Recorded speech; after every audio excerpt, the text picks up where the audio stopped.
Yan, good morning mga boss. Ayan, panibagong araw, panibagong buhay na naman mga boss.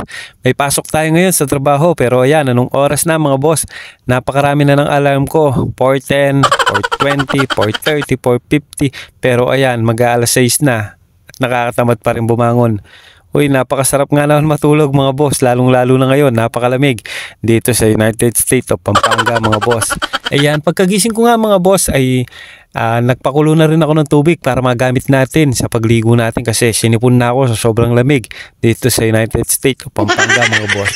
Ayan, nagsaing na rin ako mga boss para makapag-almusal tayo bago pumasok sa trabaho. At habang hinihintay kong maluto yung sinaing at kumulo yung tubig mga boss, ay narinig ko na rin yung sounds nung nagtitinda ng pandesal. Kaya lumabas din ako para makabili ng pandesal. Pagkabili ko nga ng pandesal mga boss, hindi pa rin luto yung sinaing. Kaya ito, nagplansya muna ako ng uniform na masusuot natin. Sabado ngayon, kaya ito yung susuotin natin. Itong polo barong mga boss. Maglilimang taon na nga ako dito sa Pinas mga boss mula nung pagkagaling ko ng Saudi.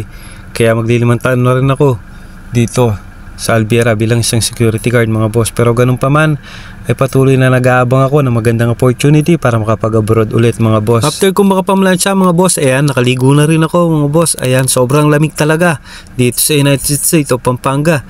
Ayan, mabilis lang naman akong maligo mga boss, lalong lalo na ngayon, malamig. Kaya ayan, pagkabihis ko ay nagalmusal na rin ako mga boss. At yung ulam natin ngayon, ayan, walang iba kundi malunggay mga boss, or sa Pampangan ay tinatawag na agod.